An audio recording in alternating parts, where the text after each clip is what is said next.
Hey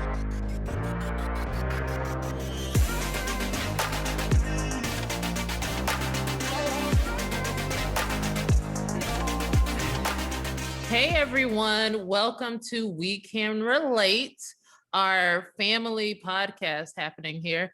Thanks for joining us. How's everyone doing? Wonderful. Wonderful. Or wonderfully. Yeah. Good weeks. Yeah. Everybody's all right. tired. It was all right. I don't think we're doing it too well. Yeah, no, it was a hard week for me. I get it. Yeah, I get it. Hard. Yeah. So let's just kick this thing off. You remember last week we were having a conversation about where we want to live, et cetera, and Brian made a statement about how women in LA, I guess, fare more superior relationship wise than other women in y'all other didn't let me explain properly. Well, you didn't do what you need to do. So if you can kick this off, Brian, tell us what you were trying to say, please. First off, I'm probably going to go on 1,000 tangents, so keep me straight. We will. All right. So what I was just saying is, not saying that people from the South are just boring or anywhere else is boring or anything like that. I'm just saying out here in LA, thank you for muting yourself, Naya. Out here in LA, everybody comes from all over the country. So you have all those different types of people. You have Southern people, you have Midwestern people, you have Californians and people from all over the world in this little microcosm of a city, you know? And so all I was saying is you get all of that stuff, but a lot of times, because I'm learning that I like more artistic women, and that's not me trying to limit myself, but that's just something that I noticed that I like. But usually people are coming here to pursue something in the arts, and they're coming from all these other places. So now for me, it's easier to find artistic women from the South out here, artistic women from the Midwest, people from the North, people from overseas, everywhere. You did not say anything close to that last week. It was like, women in the South are boring. I've gone home to visit my friends and nothing happens there. They're all lame and they don't have any artistry. Yeah. Well, that was much more well articulated, and I feel you. I don't feel you. For one, were you going to places where art people would be in North Carolina? Or Asheville. One. Two, what do you quantify as artistic in LA? Because there's a lot of different type of people in LA. Models. Instagram models. Not saying they can't be, I mean, I just think everybody in LA think they're artistic. And it's like, just because you're trying to pursue an acting career or whatever it may be, doesn't necessarily make you artistic. But I know what you're saying, but I also know what he's saying, because I feel like that's how I felt in Shanghai. I knew all these people were at least like-minded to an extent because they had the adventure in them to even want to travel. And it's not like I had to wait, like, okay, y'all come travel with me. Like we already had travel, clearly, and we're willing to travel. So it just kind of helps you zone in on your tribe a little more easily instead of having to go find them and pick them out of a place that. Yeah. First I'm all off, about efficiency. I just want to give a shout out to all my people in LA. No offense, but I gotta defend the South, because when I think of LA, I don't think of all these artistic waspy people who are just like walking around. I think of official people about Instagram. Not everybody, but I think most people, when they think of LA, they're going to think of people who care about, their followers and their image and things like that. And so are you saying those same people? No, don't get me wrong. Those people are out there, and those are probably the people that I wouldn't date, because for me, you look at my Instagram page, I probably have 5 photos of me, and then the rest of them are just like photos of like mountains or something. So I'm not that person that's like, because I feel like if I dated that person that always taking Instagram photos, I'm not gonna first, I don't even know how to take a decent photo. I can't even set up my lighting. So for me, it's not about like the Instagram models, and I'm not counting them out per se, because who knows? There could be an Instagram model that I'm like, oh, she's actually deeper than she actually lets on. Wow, so Brian's now coming for IG models. I was making a lot of enemies. I was gonna say, no, like the way that technology is set up though, like you have those people with the same aspirations now everywhere. Like you have influencers who live everywhere. You will find like a concentrated amount of those in the larger cities, in your New Yorks, your Atlantas, your Dallases, etc. Because there's so many people who care about that stuff. So my question to you, Brian, was like, what is, like in dating out here, are you finding that there's a lot of superficial people? As on top of that, like, do you have to go through the superficiality word? I don't know. I mean, I think the main way like most people date in general is like, what, you get on a dating app now, and you swipe right and left. It's already a very superficial way that you're meeting somebody or like getting to know somebody. So like the people that I tend to, most dates I go on are usually from Instagram. I mean, not Instagram, from Tinder and Bumble and stuff like that. And it's not necessarily as fulfilling. It's like, I don't know, these women could very well be, deeper and like more fun than they let off, but trying to generate something from a dating app, it's really hard. You're trying to generate like authenticity from this dating app. Yeah, I can agree with you on that one, Bryant. I do want to make one point. I do, guys. So disappointing. What happened to you? You be little Naya. Little Naya. Wait, what? No, finish that thought. What do you mean what's wrong with me? I what around? A repeat, please. Stopped ting around. Oh, he did repeat it. He said it. Okay. So hurtful. So I feel like we need to maybe shift the conversation to this now, Lanston, because I feel like I have to defend myself. I hate dating apps. That's why I was like, Brian, I absolutely understand. I think like 2 years ago, I got on Match, and I chose Match because I wanted something that you had to pay for so that it was like people that actually cared, right? 50 and up. Huh? You wanted someone 50 and up. I wouldn't mind, but that's not here or there. We're not talking about that. But anyway. But no, because I mean, I wanted just a guy that wasn't doing Tinder, because I think 2 years ago, Tinder was just the hookup app, for a while, and it's maybe trying to transition out of that.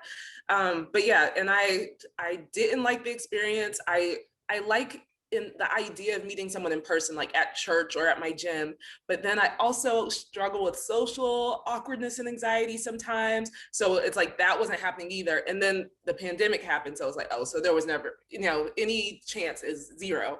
And so I just had to like push through. And I think I even talked to my therapist about it, and she was like, just do it. Because there's multiple reasons why. It's like, I don't like dating apps. And also sometimes I disqualify myself from things, like, oh, this isn't for me, or even like dating sometimes, or I don't know if I'm ready to date or whatever. So I had to just push past it, post 6 pictures on Hinge and just do it. But the experience is still like soul draining kind of, because of what Bryant said. It feels superficial. And then these guys only know how to take mug shots down here. And most of them look like they would beat you if you ever raised your voice. And especially guys with, Lance, no offense, but guys with thick necks. That joke, really? 2021, that's what we're doing? football joke. But yeah, so it's just like I can't even tell. So I'll start these conversations and it's like, well, one of your pictures were cute, the other 5 didn't even look like the same person, and none of those were cute. I'm like trying to flirt with the ghost, but I'm not like, I don't even know what your voice sounds like. Is it like a little too high? No offense, and then I still don't know, like if a guy's 5'8", I'm like, ooh, do I really want to engage in this conversation? Because I'm 5'9.5", and I don't know what my limit is on height. There's just so many things. And is he really 5'8"? That's what I was saying. If you put 5'8", he's probably shorter than 5'8". Right. Right? This is a tangent. I already know it is. I know what you're going to say. So Brian, you're not allowed to speak, I guess. All right. Sorry, guys. Only if it's relevant, Brian. Go ahead, Brian. So I noticed how you all all you ladies jumped on board about the height thing, right? So why is it, except for Scarlett? so why is it that you all like height is it's a very superficial thing, right? So why can you all make judgments on height, but guys can't make judgments on like any other thing that would But also guys do make judgments on every other we do, thing. but like we get So pounded for Can it. we get one? Can we just Yeah, get it's like it's Can we get like one? you said why can't Plenty. we? But Brian, guys do. Guys do remember it all that? the time. You remember So- that reason why you quit liking Megan Fox? the thumb? All I gotta say is, that's all I gotta say is. Megan Fox is beautiful, but Bryant hates her thumbs. They're like club thumbs or whatever those are called. Yeah. I refuse to answer. I don't know what I'm refusing something on the grounds that may incriminate me. No, but yeah, I mean, I think women in general, that's not fair. A lot of women, maybe my sisters, we're not as superficial. Some women are straight up superficial, that's true. But, you know, I feel like, I always say this, I can recognize if a guy isn't really what the world would consider handsome, but I can have the biggest crush on them for other reasons, like your heart, your vibe, your voice or something. I can vouch for Naya for that one. Right?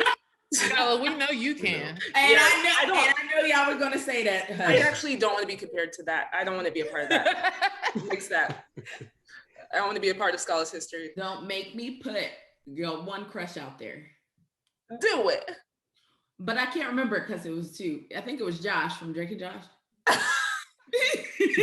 funny. Oh my gosh, still do. It was post. I think he got better when he lost a little bit of weight, but I'm okay with guys who So are. now we're fat shaming? No, I'm okay with guys who are chubbier.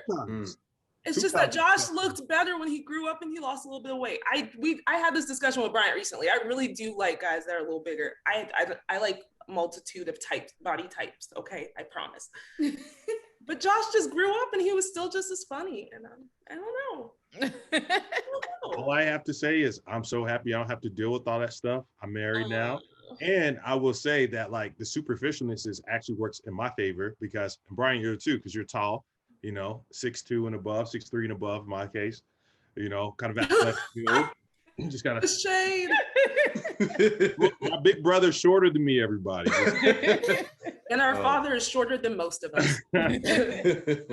And you know, athletic build, the whole nine, you know, it's just, but still, I'm just so over it. I'm just so happy I don't have to deal with it because there's all these games. And I hear people say, you know, you get a phone number and you get the phone number and it's this whole little algorithm. Like you can't text back within 2 days. Mine is 4 days plus. You got to respond. If you open it, then you got to respond within 24 hours, but not within 12. And it's like, okay. Oh no. What the heck is going on? Like, why can't you just like, oh, okay, cool. Hey, what's up? Yeah, let's go on a date. Yeah. It's almost like now you're thirsty. I don't want this guy. He's desperate. I wonder how many girls really think like that though. You know, I mean, like, but girl, they I do. think, but then there's like books, like to be fair, like there was also books that would be like, okay, when you get a guy's number, don't call him for 3 days because he's gonna think you're thirsty. And if you call too soon, you know, that makes him think that you're crazy. Like there's like people out there who teach these things. Listen, I'm not a big dater because I've been traumatized by like the dating process and like I feel like guys are superficial. That's what like, and the type of guys that I more so like, I don't know if, you know, apparently I'm not their vibe, but I can get a homeless old man. Like that's not a problem. Me too, girl. Especially he's like, oh, my Nubian princess type. Right. But then it's also like, and part of it could also be me in my own head because, you know, like sometimes you think like, oh, I'm of a certain size or I'm not the person that's going to have the relaxed hair and pulled back and always wear makeup. And then it feels like there's the certain guy, especially living in LA, that prefers those types. So it just kind of feels like you're kind of out of the dating pool and you're not like that desired person. But then you see a person who look just like you or probably like a little, you know, whatever. And you like, but she stay having a dude though. So I'm not mad at it, but I'm personally traumatized with it. Like, I'm with Lance and I'm so glad I'm out the game. Yeah. Because I'm already introverted. I hate it. Dating. Starting over time. Yes, my birthday is on Christmas. Yes, I was named after my grandma. Yeah, like my favorite colors. I hated that. I hate small talk and all that stuff. So just such a relief. That was such a sensitive response to what Tula said, Skull. I love that. Well, you go on then. No, I would love to hear more about how great married life is. Like, no, and you know what? I will say, like, having like with Lanston and Scholastica being married, like I really appreciate both of your spouses. Like I like them both, like they fit in well, and I can see where like they're both beneficial, like they complement one another, like each one of you. So I do think, you know, Scholastica, you had a long dating history, and I will have to say I'm glad you settled. It was hard. We all went through it. P.S. Somebody tried to friend me on Instagram the other day. I ain't even gonna say no names, but y'all already know. Oh, I wish he would. Anyway, that's neither here nor there. We know who that is. Wow. And he's probably gonna watch, and you know who we if you know what I mean. I was like, do I need to send a cease and desist? Is that even the right one? Yeah. I was thinking about it because, you know, my job is gonna run out soon, but I have that legal shield thing. Do it. That was about to. Yeah. Can y'all hear my background? No. Okay, just checking. So I wanted to say, like, touch on what Lacey was talking about, like, there's too many games in relationships.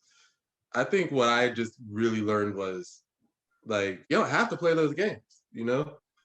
When you play those games, you're gonna get those girls that play those games, you know, for the most part. But if you, like, for me, like, if I want to text somebody right after, like, you know, the day after a date because it went good, I'm gonna text her after a date.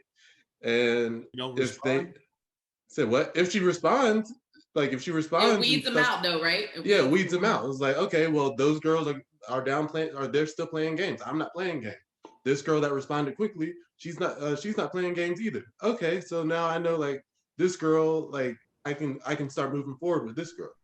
Like, you don't have, like, it's sad though. Like I feel like society gives us all these rules on how you're supposed to date. So now you're weeding girls out based on like advice that they had gotten from somebody who told them the best way and this what guys like. And she could be a great person, but she got the wrong advice and followed, you know. Yeah, but then like either she didn't listen to like the girl that I'm responding to, or like I'm now talking to, like, because she didn't wait those 3 days. That girl either thought about, like, well, why am I doing this? She actually sat there, thought about it, and was like, okay, I'll have to play these games. Or she just doesn't know, like, or she doesn't care to play these games, and she never really thought it was important. So, you know, all right, that just gives her more, like, qualifications. Yeah. It's like, it's so sad because, like, these games, you know, I get it. People want to get in people's head, think like a man, or think like a woman. But really, like, what happened to the days where you can just catch a vibe and just know what's going on? You know what I mean? Like, oh, this person like me, I'm gonna hit them up. You know what I mean? Was there really ever days like that? I mean, I don't know. Romeo and Juliet. Days. You know, I mean, sometimes you want your little space to think about what just happened or whatever. But sometimes, you know, you have a connection, and it's like, okay, you know, I want to see you tomorrow. I don't got no plans tomorrow or later in the week, and you know, you just plan accordingly, and you go off the vibe and the connection. Now it's like this whole things are so complicated now. I feel like I don't even get to the game part. I never think about how quickly a guy responds. I'm not too upset if it takes a while for them to respond or anything. For me, I think I get in my own way. So I don't even focus on games or anything like that. Like when Lance was saying catch a vibe, it's so sad. Like whenever I catch, I can finally, I've gotten better at acknowledging when the guy is interested in me. I used to just like, feel like it seemed like is braggadocious, the word, to be like, oh, I'm sure, or, you know, full of myself to think that a guy was into me. But then it's like, all right, they're obviously into me. But then I get in my head and I'm like, oh no, I'm going to disappoint them because they don't know how awkward I am. And I don't know, they're going to ask about past experience and it's going to be like nothing pretty much. You know, I just get in my head and I tend to approach romantic and platonic relationships like I'm about to disappoint people because I feel like maybe I come off cool or friendly or a certain way and I don't even realize it. But then when there's a certain expectation that I feel from them, I'm like, oh, I'm so sorry. This is about to get real awkward. That's how I used to feel, Naya, about myself because I think I seem pretty cool, but I'm not. So everybody's always like, "Oh wow, she's so cool." And I'm like, hanging out with like skater guys, Scholar. I don't know what they think, but all I know is I just started to present with my awkward because it made me feel more relaxed and they could see what it was gonna be. Mm-hmm. So like I tell y'all all the time, there was the superintendent, I don't know if it was the superintendent of our school zone or what, but they were coming around our school and the principal came into my class with them and like, "Oh, have you met Dr. So-and-so?" And I was like, "I don't believe I have. Pleasure to meet you," and I curtsied or something like that. It was awkward, but hey, he probably wasn't gonna talk to me anymore after that, and his mind could be made up. But I was upfront with how I am, and that's just that, and it made me feel so much better ever since. Yeah, and I know I have like awkward moments in general. Like we could be kind of weird, especially when like I think more when I'm around you, Scala and Bryant. Y'all really bring it out in me. But even like. It's like sometimes I'm not even feeling like, it's not like I'm hiding any awkwardness. It's just that like my personality that day probably showed them that I don't know, I could come off as cool or very friendly. And then I'm just like, oh, I'm not going to be able to like socialize well with them. I hate small talk too. And I like my mind blanks sometimes. I diagnose myself with social anxiety and it's almost gotten worse as in the adulting years. So, but yeah, I hate that. I feel like I have the qualifications and like the potential for all the type of relationship that I want, but I get in my own way and it's so frustrating, which is why I just decided to get on a dating app to stop adding more obstacles. This is slightly off topic, but also on topic. Do you feel that like, I feel like adults, well, as you grow up in general, always people got a little more awkward, or do you feel like it's because of how we went from always socializing to not really? Or is it just becoming more aware of yourself? For me, I think it was like, and if I look back on it, all of my close friendships, they all came from places where basically people were forced to hang out with me. Like, you're in my class every day, so we're friends now. You know, we go to church together, we're friends now. We live in the same dorm, we're friends now. So like when you don't have that same structure as an adult, especially in my case where I didn't jump right into a workplace, I took some time and I moved back home. And so I was just like around my like parents and aunt. So I feel like I didn't get those structures of places to kind of, build friendships. You would think work would be it, right? But it's not. And people aren't really my age and stuff. I know they don't have to be my exact age, but they're in different places in life. And I have one pretty cool work friend, but yeah. I think that's actually a great segue into like maintaining like platonic relationships as an adult or growing up and how friendships change. Like I'd be interested to hear how or if your friendships change when you get married, because I know from like being the friend who I think all my friends are now married, all my close friends are now married, knowing that like there's a shift or a slight dynamic, even to like where you're going to tell you, like if I tell one of my friends something, that now her husband knows, because it's like there's no real secrets anymore. Or like having like had lots of like guy friends, and as they get married, like they drift off because like you don't, you respect those relationships, so you don't have like those same relationships that you had getting older, or and then how do you maintain those relationships also? Because I'm a busy person, like, and I noticed that I feel like some of my friendships aren't as close as they used to be. Maybe people got married, life happened, like we could still come back, but we're not, like I'm not always, it was a period where I was like, I'm not always available to my friends. And so I really made it a thing this year that I said, I want to show up for all the people who's always shown up for me, and like showing my friends that I'm there for them and I care. And I'm doing that, but then I feel like it's also taking a toll on like my work life. Like, how do you add a husband and some kids into that? I don't know. Before I answer this question, let's just get one thing straight. What is the definition of platonic relationships? Because I, for one, thought it meant something totally different. It's platonic. Okay. And it means non-romantic. Platonic means a relationship with someone. Other relating to Pluto, correct. And I really meant plutonic. Sorry. Changes the question altogether. So luckily, I only have really 2 friends, and I'm one of those people like no new friends. I would say 2.5, maybe a little. We'll see. Anyway, but the longest standing friends, I have one from middle school, 6th or 7th grade, and then one from undergrad. And I think the reason why we remain such good friends is because we all understand, like we're all super busy. Like one has 2 kids and is married. The other one just works all the time. Like, so it can be months that go by and just pop up like nothing ever happened. And I've done that for years, and it just is perfect. Like a relaxed friendship where these I love being around them, and I wish I could be around them all the time, but it's not always like your university days. And as long as there's that understanding and it's not that pressure, I feel like that's really a big key for me. Yeah. And you maintain those relationships while you were in China for 7 years. So that's. Yeah. One even got to visit me. Yeah.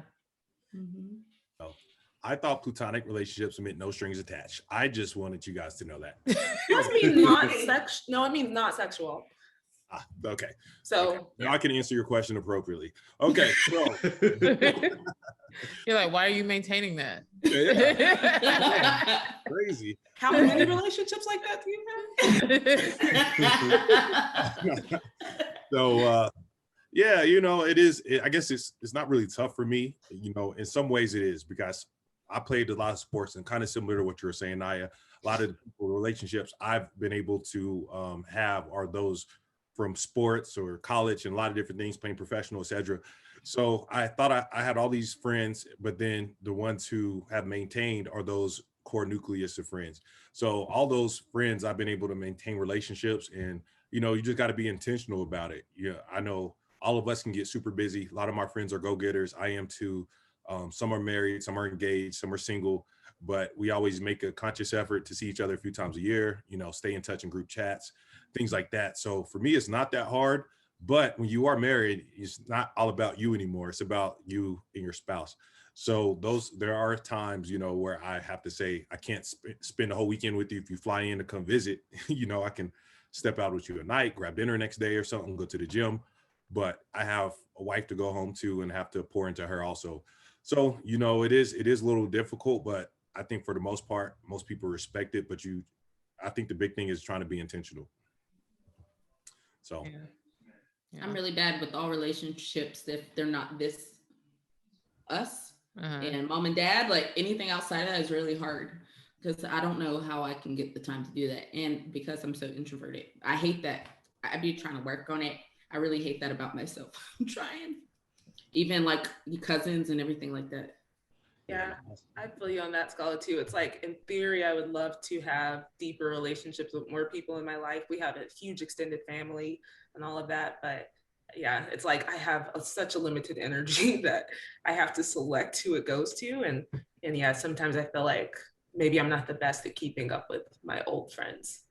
We got to kill 2 birds with 1 stone. So my friends, that's why I'm always like, I know one friend's coming in. I'm gonna invite the other friend to come and the other friend to come. We all gonna step in, and then we're making a weekend out of it. And then I will go missing, for a couple months, concentrate, have to level up, and then we'll shoot texts back and forth, or support each other if we post things, things like that. Yeah. So that's the way I try to. My besties have never met. That's crazy. Huh. Interesting. Yeah. So you're not trying to kill 2 birds with 1 stone, are you? No, I actually get that too. I think I talked to Tool about this. I have groups of friends that I'm like, y'all wouldn't really gel together. And so I don't really want to connect them. It's not like I'm actively trying to keep them apart because they don't know each other, but I probably am going to choose a certain set of friends to hang out at one time. So I kind of get that. I think I'm lucky in the sense that, so I have like my core group of friends from Carolina, and then I have like my core group of friends out here. And so with one of my friends from Carolina moving out here, gelled well perfectly with my friends out here. So like we all hang out together. Like they could go hang out without me. Like I'm perfectly fine like that, with that. But it just kind of like works well that I don't have to like divide all my energy amongst all these like circles of friends for people I know from certain places. And even so, like, I think at one time I was having a birthday party and I kind of like, I think I told you this night, I was kind of like, who do I invite? Like, there's my friends from church, there's my friends from this aspect of life, my friends from school. And at the end of the day, like, we sat there and we're like, you know what? Like, your friends are there for you. So you just invite them all and they'll figure it out. Like, and it was perfect. Like, it was one of the best parties I've thrown and it just worked out great. I didn't get that invite, but that's you weren't living out here at the time, so fine. We'll talk about it later. yeah, But so, I know that some people have to get going, right? We probably have a couple minutes. I want to move into the next segment. I don't know why I'm doing. I guess I don't have friends, but it's cool. Yeah, it's I want to hear Brian's friend. Oh, it's yeah, whatever. no, Brian, we definitely care. What do you have to say? So no, I really just don't have friends. We have friends.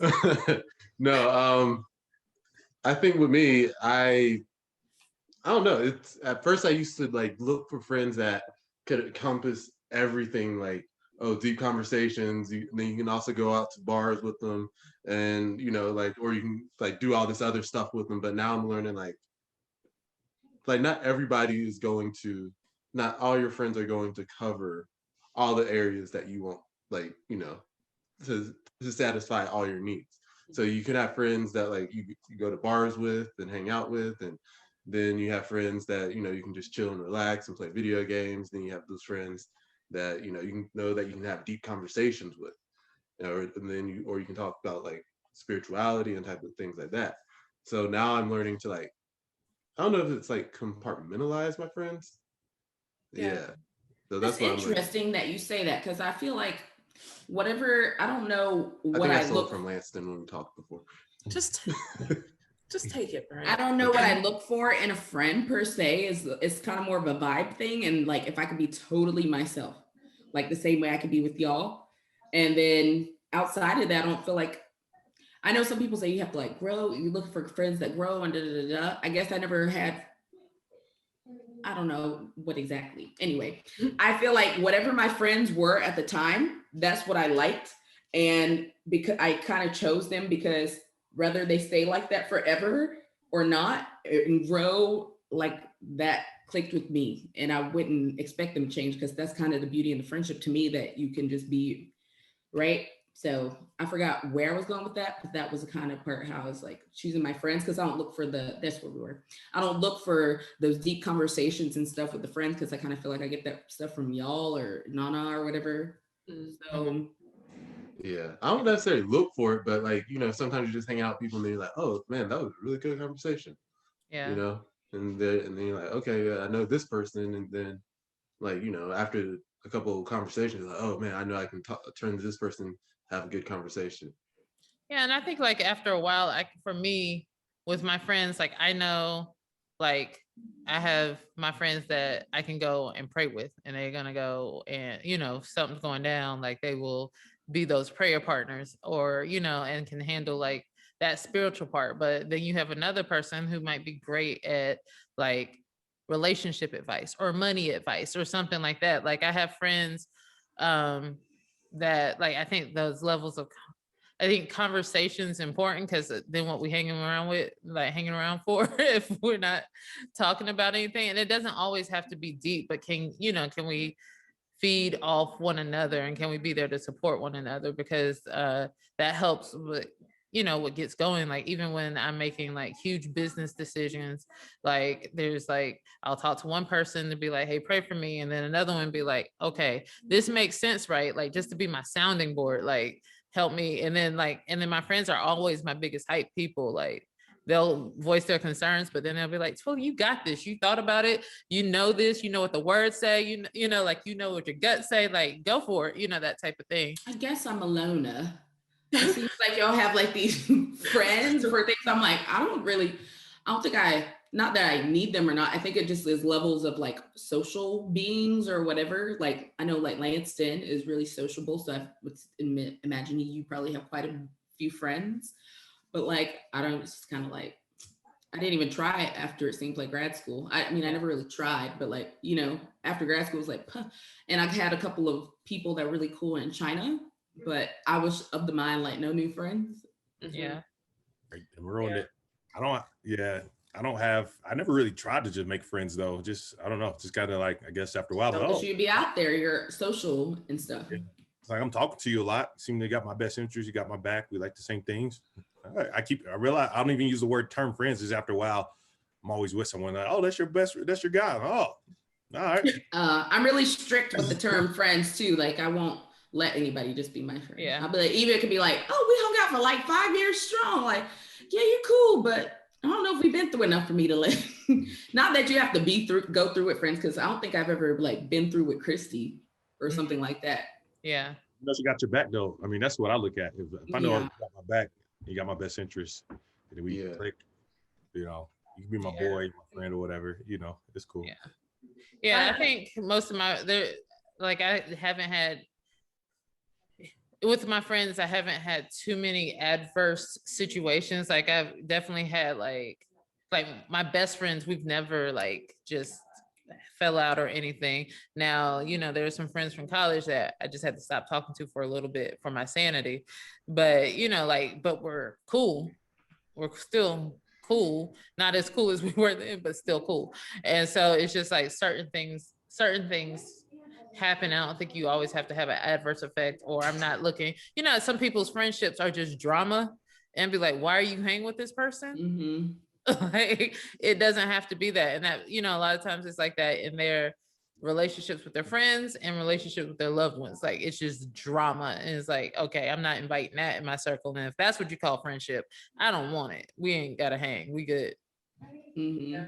Brian, I think the way you look at it is healthy, because I think some people might expect a lot from their friends, or you might get disappointed where it's like, oh, this is a friend I went to the bar with a lot, but then you try to get deep and they don't receive it well, or, you know, they're not there for you in a certain way. Then you just have to kind of put them in that pocket, like, okay, my bad, I thought we could get deep, we can't, we'll still hang out, you know, or whatever. Yeah. So I think it can be healthy for people, if for people who have a tendency to be very open with people, which is not my problem, but yeah. I think I actually have one friend. I pretty much know like next to nothing about him, because but like, because every time I try to every time I try to have a deeper conversation, like we're at a bar and then he'll like, oh, a woman, and then he just goes over there, he's like, come on, man. I'm like, is that not just an associate or a cool person to hang out with? I wouldn't consider somebody that I don't know anything about my friend. I mean, I know you know his last name? Things. Yeah, I know his last name. But it's like the superficial things. You're like, but come on, man, like. That's an associate, Brian. Yeah. Okay. Well, associate. But I think a lot of people do that. They're like, oh, that's my friend, that's my friend, that's my friend. I'm like, yeah. I can't. Well, I'm usually loose with the term. Well, I'm not loose. I'm usually strict with the term friend. I think lately I've been trying to be a little bit more loose with it, because like at first I used to be like, oh no, I've known this person for years, and they're like, oh, we're associates and we hang out. We always hang out and we have good conversation. And that's your friend, Bryant. Is it? Oh, okay. Yeah. So I guess I'm trying to be more loose. You're trying to find a balance. Yeah. You were here, now you're here, and now you're trying to get here. Yeah. Fair enough. Oh. Yeah. So is it time, Naya, for the... I think it's time for Bryant's random facts, is what we're going to call it. Yay! Yay! This comes from the fact that Bryant always tells us random bits of information that no one asks for and no one really cares about. So I was like, maybe we should make it a segment.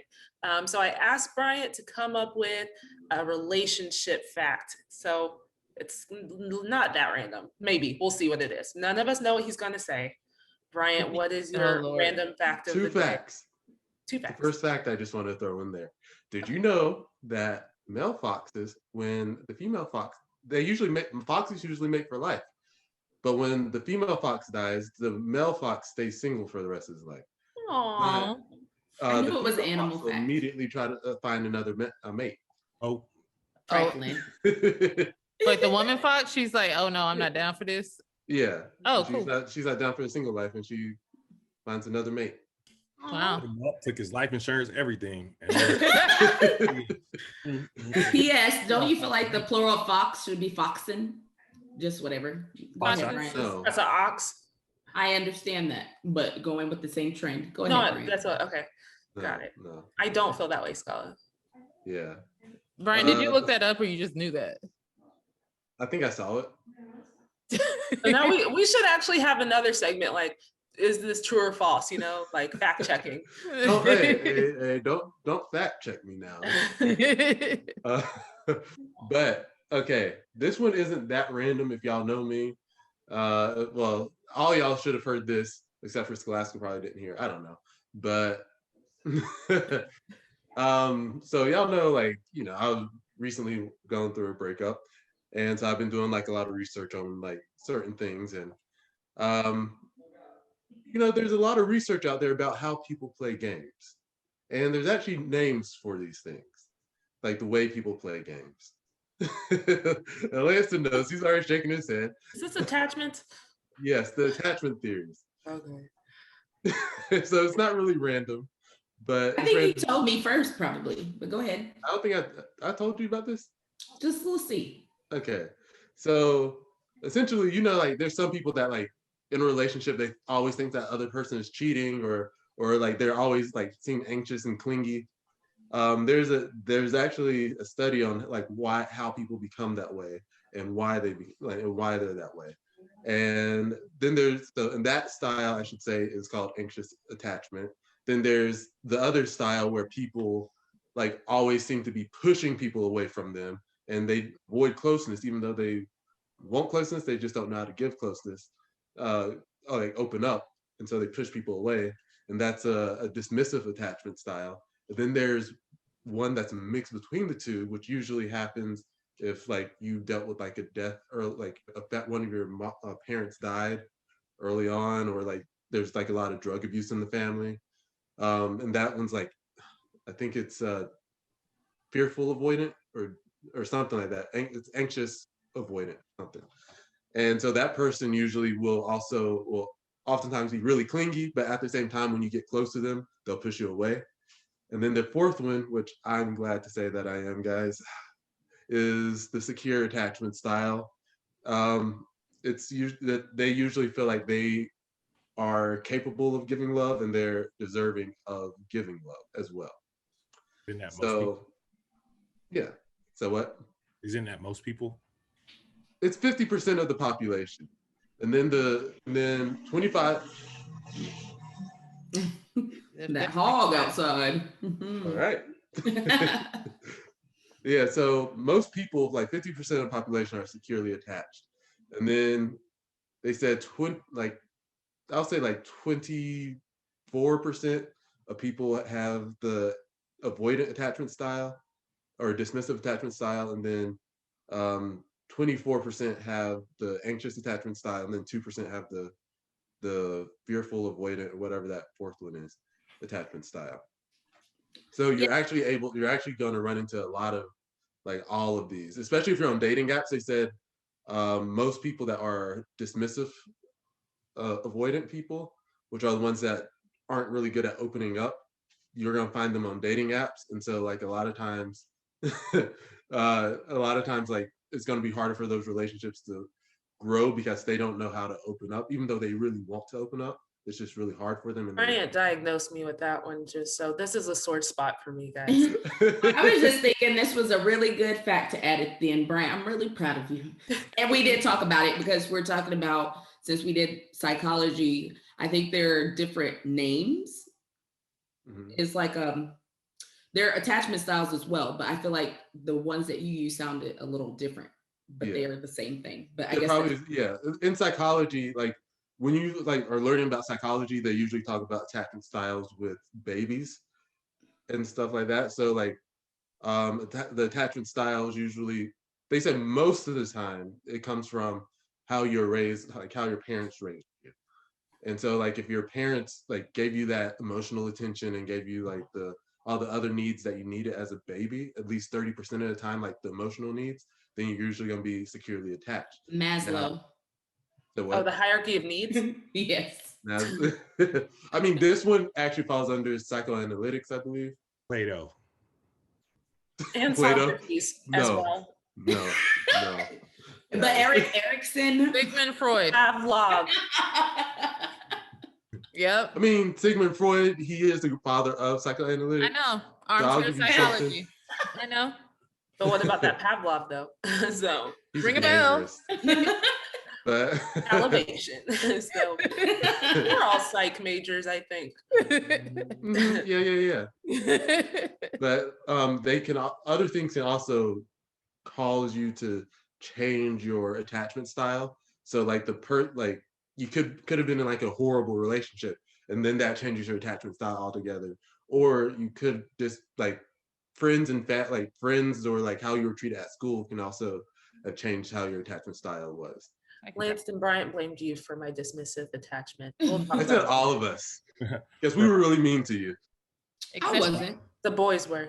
For the boy, we were okay. Here's the thing. Oh, No, you will not minimize my experience. I don't want to have this conversation with you right now, so please respect that. Right. You drew boundaries. I actually don't even care what you're saying. I was going to respond to Bryant, okay. No, please do that. Do what you were saying. I don't want to be picked on. So Bryant, so they can start off one thing, say they're securely attached. Then they get in a horrible relationship and now they're dismissively attached. And then they get another relationship and there's something else. So the real question is, why does that even matter? Why categorize anybody? Like they don't. Okay, it's not like they like. It's like your parents poured this into you. Okay. Me and Bryant had this conversation. Like psychology is cool. I get this, it has its place, but sometimes it's like it's too much. You know, it's just a little too much. Why? It's not like they become permanently that other style. But like depending on the relationship that you're in, like if somebody is very clingy to you, you might actually become more avoidant because you're like, they're too much. And so you, instead of being securely attached, and if they're too much for you to handle, then you can become more avoidant. But even still, but then there's other people that could be in a really clingy relationship with an anxious person and they're securely attached and they have enough confidence in themselves and they know how to handle the situation that they can actually calm that anxious person down. And that anxious person could then become more securely attached to themselves. It's like PTSD almost. And it's almost like you'd have to be armored up as a psychologist or something to go through that. But I was thinking it's odd that you can maybe have this secure attachment that has been poured into you by your parents for like 18 years and then someone can come along and undo it. Yeah. I mean, you can get it back. It's not like you traumatic permanently be that. It's like in that relationship, you're just going to be that way.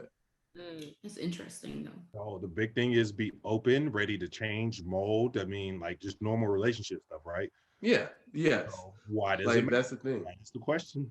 But not always mold and change, because if you start turning into something else, you probably need to skedaddle. Yeah, that's what people have to be aware of. If you notice that you're changing for, I wouldn't say for the worse, but like you know that you're changing from like a secure person to like a anxious person where you think the other person's cheating on you, or like you want them close to you like at an unhealthy level, then maybe you know that isn't the relationship for you. And then on top of that, like if you are becoming more avoidant, like pushing people away, then you should know like, okay, this relationship probably isn't for you as well. But they can change though. So like the other person could change or come more to the middle and be more secure. So like, why would you have to leave if this is a person and they because it could drain you? It could drain. If you notice that they're not changing, eventually it's going to change you.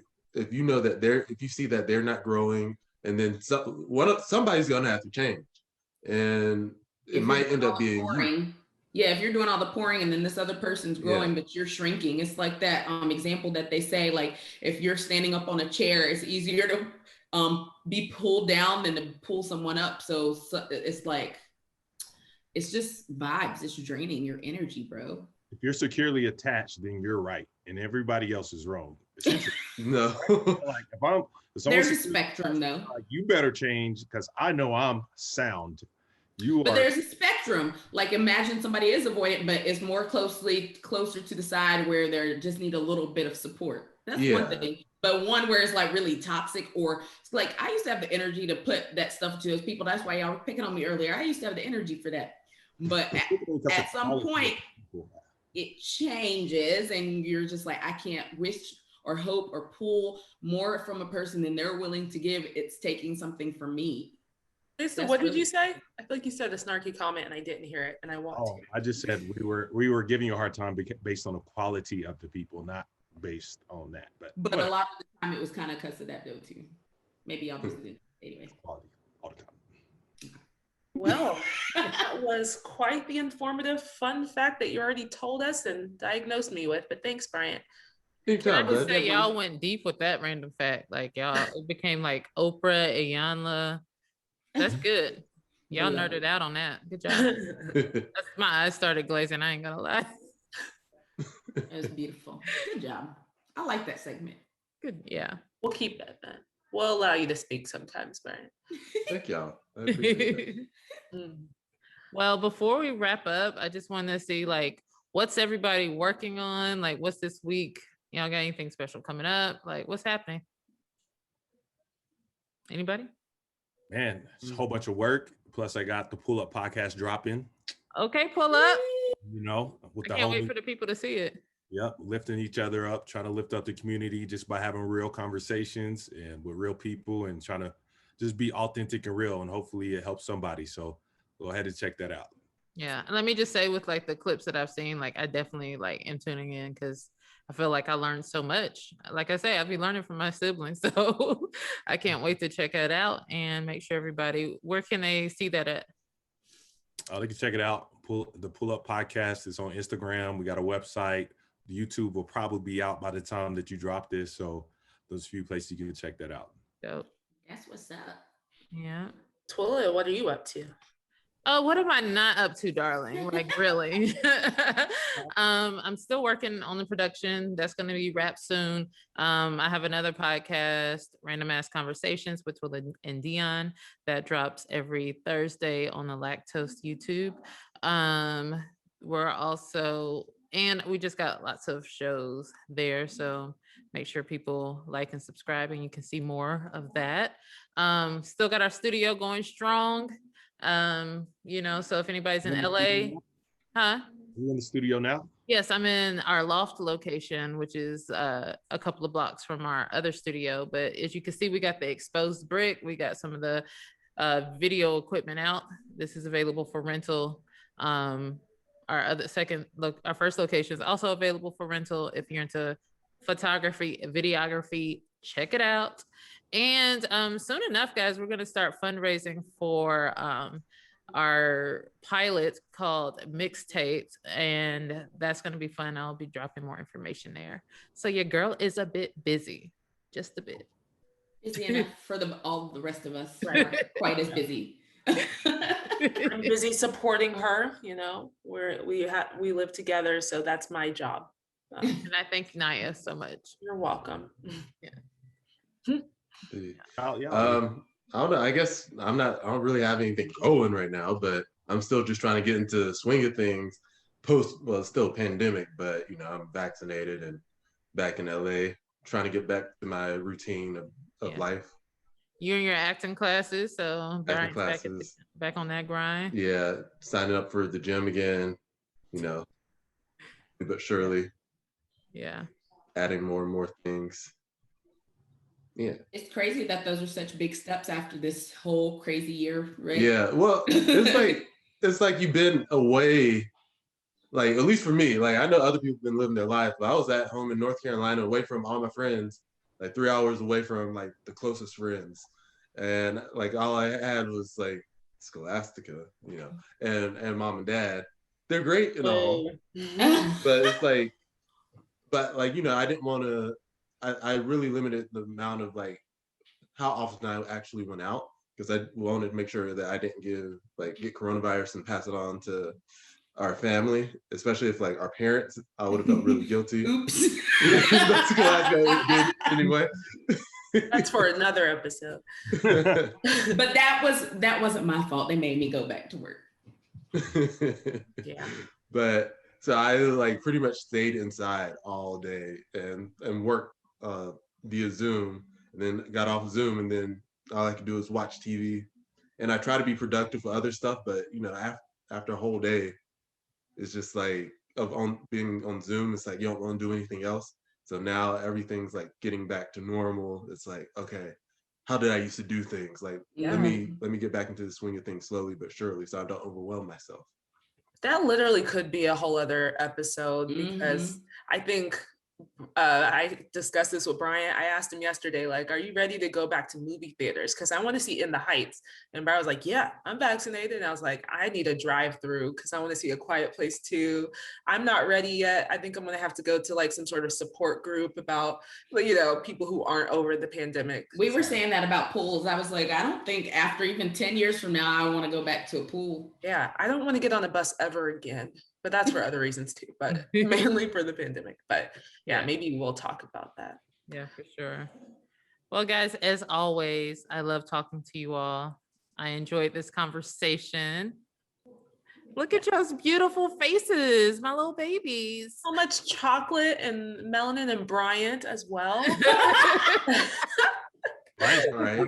Rainbow, like his lighting keep changing. He goes from light to I know. We'll work on that. We'll get that together. We'll set it up. But until next time, guys, be sure to like, subscribe, press that notification bell. Please leave comments and share. See y'all next time.